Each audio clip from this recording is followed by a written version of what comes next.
La création. Dieu dit alors que la lumière fut, Dieu fit la lumière, et Dieu vit que c'était bon. Adam et Ève. Alors la femme vit que le fruit de l'arbre était bon à manger, agréable aux yeux, et qu'il était précieux pour ouvrir l'intelligence. Aussitôt, les yeux de tous les deux s'ouvrirent et ils se rendirent compte qu'ils étaient nus. Le sacrifice d'Isaac. Après 3 jours de marche, Abraham, levant les yeux, aperçut le lieu où il devait offrir le sacrifice. Et un peu plus loin, alors Abraham aperçut un bélier qui s'était pris les cornes dans un buisson. Joseph chassé par ses frères. Certainement, nous sommes punis à cause de ce que nous avons fait à notre frère, car nous avons vu sa détresse quand il nous suppliait. L'histoire de Baal sur son ânesse. Alors l'Éternel ouvrit les yeux de Balaam, qui vit l'ange de l'Éternel posté sur le chemin, son épée dégainée à la main, et il s'inclina et se prosterna, la face contre terre. Quand l'Éternel enlève Élie au ciel et qu'Élisée le succède.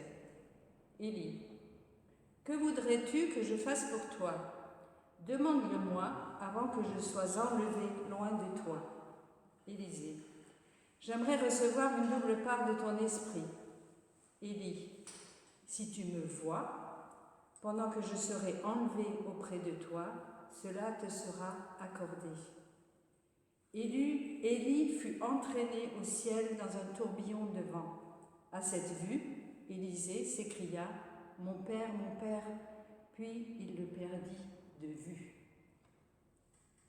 Les Syriens veulent capturer Élisée qui prie. « Éternel, je t'en prie, ouvre les yeux de mon serviteur pour qu'il voie. » L'Éternel ouvrit les yeux du serviteur qui vit la montagne pleine de chevaux et de chars de feu autour d'Élisée. Il prie encore, « Je te prie, frappe d'aveuglement toute cette troupe, et l'Éternel frappa. » Il les conduisit à Samarie. Élisée pria à nouveau, « Éternel, ouvre les yeux de ces hommes pour qu'ils voient maintenant. » Et dans les psaumes, « Celui qui a formé l'œil ne verrait-il pas? Garde-moi comme la prunelle de tes yeux. Fais-moi voir le bonheur de tes élus. Qui nous fera voir le bonheur? C'est vers toi que je regarde. Venez voir ce que l'Éternel a fait. Mais voyez, Dieu m'a entendu. Du ciel, Dieu regarde la terre et il entend les plaintes. Ouvre mes yeux afin que je voie les merveilles contenues dans ta loi. L'Éternel rend la lumière aux aveugles. Je te loue d'être une créature si merveilleuse. Siméon au temple. Maintenant, Seigneur, tu laisses ton serviteur s'en aller en paix. Tu as tenu ta promesse, car mes yeux ont vu le Sauveur qui vient de toi. Il est la lumière. Dans Matthieu, Jésus dit, « Les yeux sont comme une lampe pour le corps. Mais si tes yeux sont malades, tout ton corps sera plongé dans l'obscurité. » La conversion de Saul. Au même instant, ce fut comme si des écailles tombaient des yeux de Saul, et il vit de nouveau. Ensuite, Paul dit, « Afin que tu leur ouvres les yeux pour qu'ils passent des ténèbres à la lumière et de la puissance de Satan à Dieu. » Et enfin, à l'église de Laodicée, « C'est pourquoi je te donne un conseil. Achète chez moi de l'or purifié, afin qu'on ne voie pas ta honteuse nudité, et un collier pour soigner tes yeux, afin que tu puisses voir clair. » J'ai compté plus de 75 fois où il est question de vue, de voir, de regarder, des yeux, de l'œil, rien que dans l'évangile de Luc. Il est donc souvent question des yeux dans la Bible. Nombreux sont les passages, on vient de le voir, dans l'Ancien Testament, dans les psaumes, dans le Nouveau Testament. Pourquoi parler des yeux? Comme certains le savent parmi vous, j'enseigne la physiopathologie et dans ce programme, nous étudions les maladies sensorielles et donc la vue. Évidemment, dans mes cours, j'aborde l'aspect physique ou physiologique de la vue. Quoique, n'y a-t-il pas une complémentarité entre l'œil du corps et l'œil de la pensée? Je ne sais pas si vous voyez ce que je veux dire. Certains me diront « Oui, je saisis, je vois, je comprends ». D'autres me diront « Non, je ne vois pas ». C'est l'œil de la pensée qui parle. L'œil n'est pas un organe autonome qui fonctionne seul, même s'il fonctionne comme un appareil photo. L'œil communique. Pour voir une vision nette, il faut des muscles, des nerfs, un cerveau. Il faut que l'œil soit connecté et anatomiquement bien fait. Si le globe est trop long, l'image va se former en avant de la rétine et je vais bien voir de près, mais pas de loin, et je serai myope. Certains sont myopes comme une taupe. Si l'image se forme derrière la rétine, le globe est trop court, j'aurai du mal à voir de près, je serai hypermétrope. L'astigmatisme. Je manque d'une vision nette de près comme de loin à cause d'un défaut de la cornée et du cristallin. Si je suis daltonienne, mon cerveau ne peut sélectionner que 2 couleurs dans ma vision. Quelle tristesse! Il y a aussi la diplopie, les personnes qui ont une coquetterie dans l'œil, ou un strabisme, ou qui louchent. Il s'agit là d'un manque de coordination des 2 yeux, et là, il s'agit des muscles. Je ne vois pas la même image avec l'œil droit et avec l'œil gauche. Après, il y a aussi un autre défaut qui vient avec l'âge, la presbytie. Je vois bien ce qui est loin, et encore, mais je distingue mal ce qui est proche. Ou il y a aussi la cataracte, qui concerne le cristallin. On dit que l'œil est le principal organe de la perception. L'œil est la lumière du corps, mais il est aussi l'expression de mes sentiments. On dit que l'œil est le révélateur le plus expressif des sentiments. Je peux avoir l'œil vif, ou un regard perçant, un regard expressif, ou l'œil oiseux, un regard évasif, un regard triste. Je peux avoir les yeux rouges, ça peut être dû à une conjonctivite, ou alors je peux voir ça d'un mauvais œil, ou peut-être que je ne suis pas bien vue dans ce que je vous raconte. J'espère au moins que vous n'êtes pas en train de me dire « va te faire voir ailleurs ».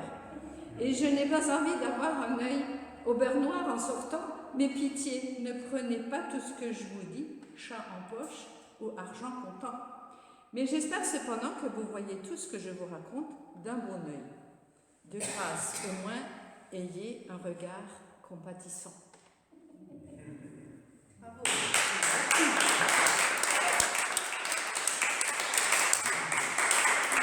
L'œil physique, l'œil de la pensée, mais aussi l'œil spirituel.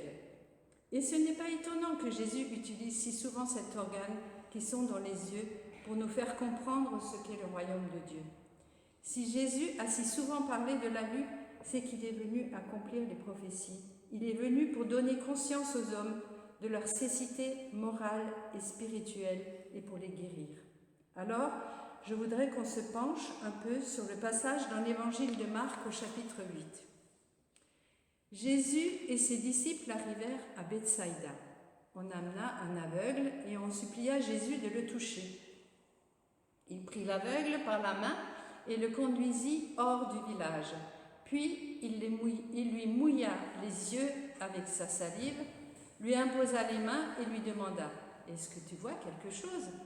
L'aveugle regarda et répondit « J'aperçois les hommes, mais je les vois comme des arbres qui marchent. » Jésus posa de nouveau ses mains sur les yeux de l'aveugle, alors celui-ci vit clair. Il était guéri et voyait tout distinctement. Cela pourrait vouloir dire ici que Jésus a dû s'y prendre 2 fois pour guérir cet homme. Pourquoi ? Bethsaïda était un village portuaire situé près du lac de Galilée. L'histoire révèle qu'il s'est passé des choses pires qu'à Sodome et Gomorrhe. En tout cas, il régnait un esprit d'incrédulité si fort que Jésus a dû sortir de ce lieu pour guérir cet homme. Cet homme qui a été guéri était donc atteint d'une cécité physique. Il était dans le noir le plus complet. Cette guérison s'est faite en 2 étapes, pour une mise au point de l'image, pour qu'elle soit nette. Après la première étape, l'homme voyait flou. C'est comme pour la cataracte, l'opacification du cristallin. On n'arrive plus bien à distinguer l'horizon, surtout en voiture, quand la mise au point dans le passage du loin au près ne se fait plus bien. Et lorsqu'il n'y a plus qu'une solution, l'opération, l'implant. C'est vrai aussi que nous marchons souvent à tâtons, que nous sommes dans cette semi-obscurité, dans le flou, dans nos vies, inconstants dans nos engagements envers le Seigneur. L'œil qui s'ouvre à la lumière ou à la vérité voit les erreurs commises. Il se remet en question, il se guérit de ses maux, de ses agissements, il passe des ténèbres à la lumière. C'est pour cela qu'on dit que l'œil est la lampe du corps. Dans notre histoire ici, on pourrait dire que l'opération de l'implant a réussi à la suite de la 2e intervention de Jésus, la seconde imposition des mains, qui a permis à l'aveugle de voir avec netteté. En fait, Jésus parle là de la guérison spirituelle. Pourquoi ? Jésus lui dit alors « Rentre chez toi, mais ne va pas au village ». Il lui dit en quelque sorte « Sors du village, de la mauvaise compagnie. Ne retourne pas dans les ténèbres, ne va pas rejoindre ceux qui sont incrédules, qui font le mal et qui ne servent pas Dieu. » Jésus lui dit « Je t'ai sorti de ton obscurité de la vie. Je t'ai pardonné. Sors de là, sors de ton ancienne vie et laisse-toi attirer par la lumière. » Et c'était normal que tu voyais flou d'abord, mais à présent tu vois, je te montre que tu peux aller voir loin, que tu peux voir net, clair. Alors, si je suis en train de me promener en montagne, on pourrait dire « Heureux es-tu qui atteins le sommet ». Non, je crois que c'est pas ça. Heureux es-tu qui as regardé les paysages. Jésus s'adresse à chacun de nous aujourd'hui, nous parle encore et dit « Je suis la lumière du monde, celui qui me suit ne marchera point dans les ténèbres, mais il aura la lumière de la vie. » Jean 8, verset 12. Amen. Merci.